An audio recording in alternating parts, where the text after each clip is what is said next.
Hi, this is Bill Murrow with Make a Difference Business. I'm here today with Jack Eberenz of Franchise Integration, and we're going to answer the question, is it time to franchise your business? So welcome, Jack.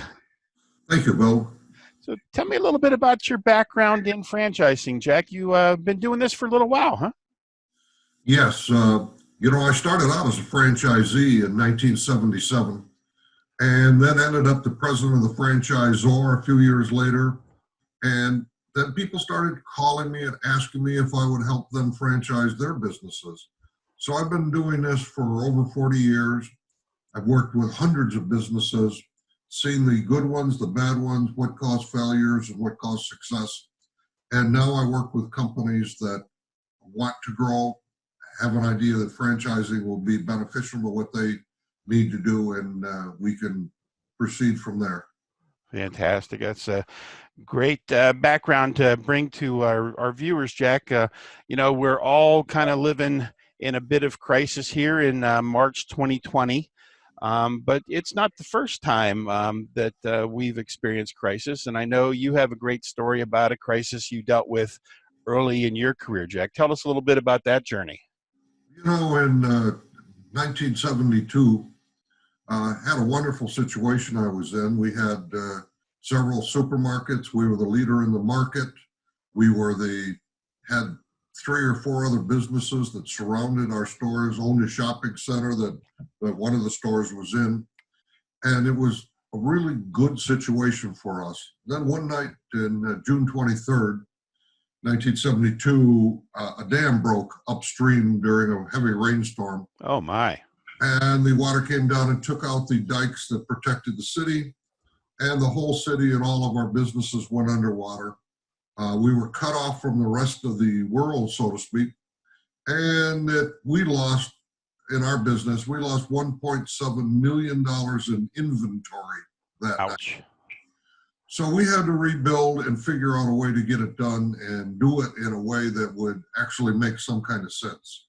And the result was go to work, get it done, get back in business as fast as we could, take care of our customers, because that's what we had built the whole business on, and make a difference in their lives.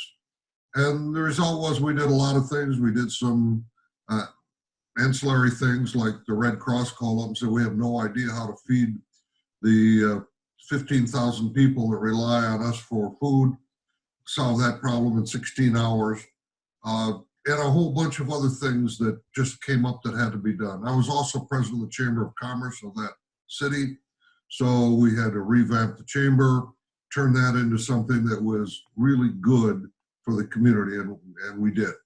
So all in all, you take a terrible situation and we turned it into a renewal program for the whole city, and it turned out to be quite successful. Wasn't done by the feds, it was done by the people at the local level.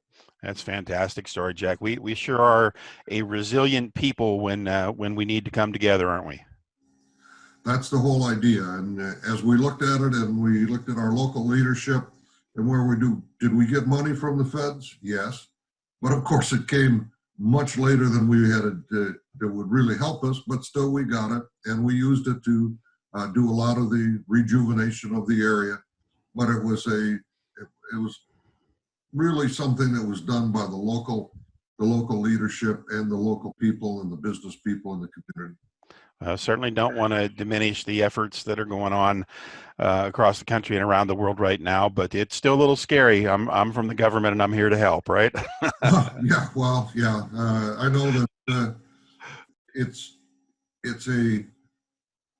right now people seem to think that the federal government could come in and they could solve the situation. Well, I don't think that. I think that we, the people, have to do it, and the federal government needs to support us in that effort. I agree with you, Jack. So let's move on and talk about the topic here of what is a franchise. And here's a description, Jack. But tell us a little more. What exactly does this mean? What a franchise is? Well, franchising is a way that a company can take its business model and roll it out across the country very rapidly, get market penetration, hopefully become the leader in their field if they have a unique enough system before somebody else copies it, and to reach out as far as they can, and also takes a type of person that wants to see the franchisee be successful. Franchising raises the capital. Franchising is because the franchisees put up the capital, the franchisees put up the management. So growth can be accelerated to a very great extent. And of course, we've seen that through all kinds of models. That's fantastic. So one of the Yeah. areas where I think a lot of people have confusion is the distinction between a license and a franchise, and which one's better and when. And what are the distinctions in that area, Jack? Well, one of the reasons, Bill, that they get confused is a franchise is a license. It's just a particular type of a license. So if you're going to have a license and to take your name and let somebody else use it, but you have no control over it. In other words, if you buy a license for Microsoft and you put the Microsoft computer program on your computer, you can do anything you want to with that. They don't care if it's legal or illegal. They just know that they want their fee for using their product and their name on the product. That's a whole different matter than a business opportunity where you're teaching somebody your system and holding them accountable for it. Oh, okay. That's quite a distinction. It is. It means that a franchise has typically a very tight franchise agreement because you're trying to protect your name, your reputation, and you want it to grow so that you have a brand that's going to be a national brand, and people are going to look to it like they look at McDonald's or Burger King or whatever other label you want to look at it's widely known. So let's go a little deeper, Jack. Let's take a look at these three specific elements. And the first one is a trademark. So how is that important in the franchising business, and what exactly are the rules in that area? Well, you need to have a nationally registered trademark. It's possible to franchise without it, but very difficult because it means that other people can use your trademark in their businesses if you don't have a nationally registered trademark. A state registered trademark really doesn't have much power at all. You need that national trademark, and some states require that you have a nationally registered trademark or you can't sell franchises in their state. Okay, so that's step number one, is to get that official brand entrenched in the franchise agreement. And let's look at the second one. Some money has to change hands. Yeah, there's two things involved in franchising. Usually an upfront fee that is more than $500, and the ongoing royalty that comes into it. Obviously, you want the royalty to come in because that's where your income comes from. So if you're doing that and you have those two steps, now a Microsoft gets around that because it doesn't do the other things. It only collects a fee. Right. Case is if you're using a franchise system, you not only have the fee, you have a lot of control. Okay, which leads us right into this discussion of control, which again, I think for an entrepreneur looking at franchising their business, they're looking at it from perhaps being in control, and the franchisees may be looking at being controlled. And how does that play on both sides of the equation? Well, the franchisor side, you want to protect your brand and your system. You want people to do what you did to be successful, and you want them to be successful in the same way. The biggest cause of failure in this is wandering off the reservation and doing things the wrong way. Mm-hmm. So, and we have to face that all the time. From the franchisee standpoint, they have to understand if they buy a franchise, they're going to have this control. It's there to benefit them. So that's a little hard for some people that are really entrepreneurial to realize they have to follow somebody else's rules. But if you're going to have a franchise and you're going to have the benefit of that system and the success that that system has had, you need to follow the rules, and they're very specific. They're laid out in the document that you get before you go in to it called the FDD, and we'll talk about that a little bit more in a minute. Okay, so I would say at this point, Jack, is that all there is?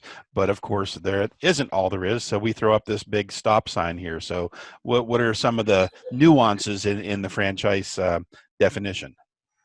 Well, there's 14 states that have their own registration laws, and those to varying degrees of strictness, with, of course, New York and California being the most strict.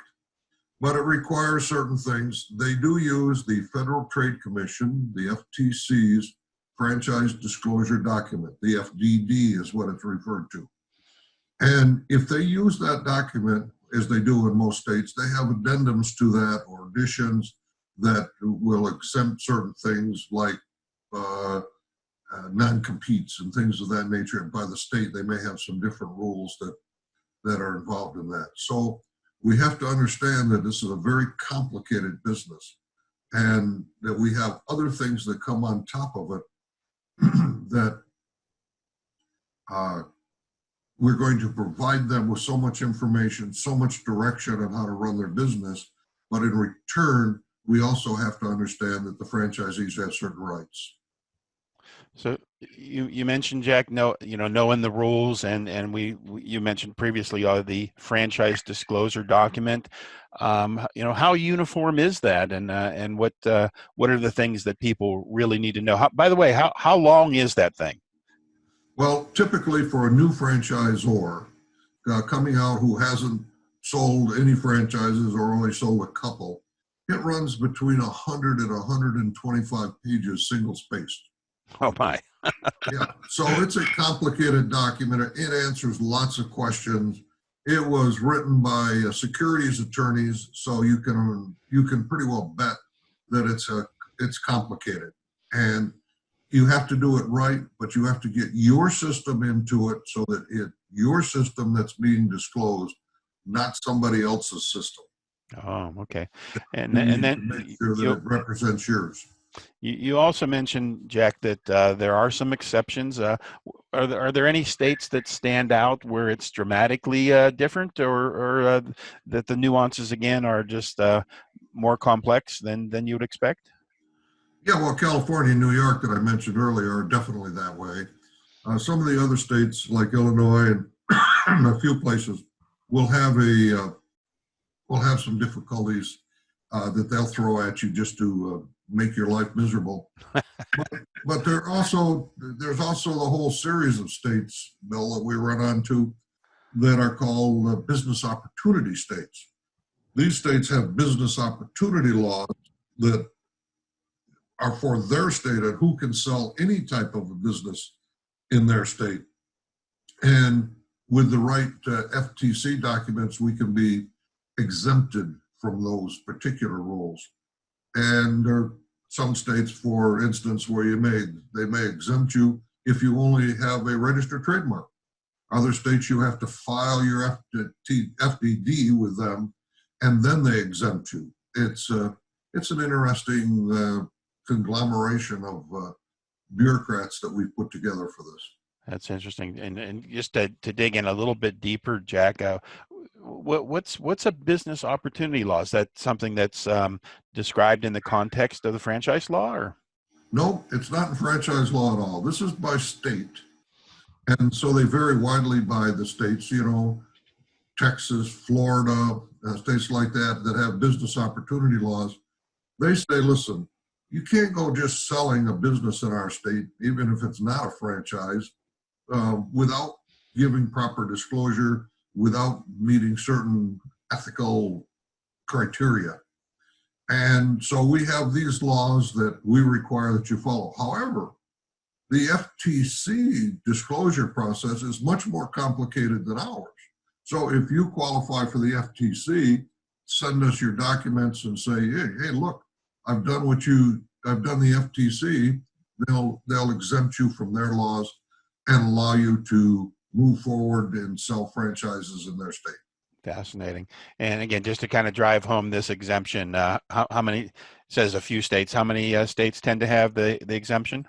Well, it varies a little bit. There's probably 10 or 12 states that have some sort of an exemption in there, depending on whether you have to file or not.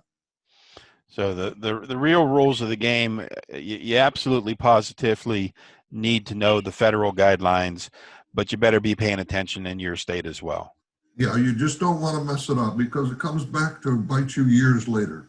If you make a mistake with a franchisee in the beginning when signing them up and selling them the franchise, and you have not crossed all the T's and dotted all the I's, the next thing you know, the franchisee is 3 years out said, geez, I don't like these people. I want to get out of this arrangement.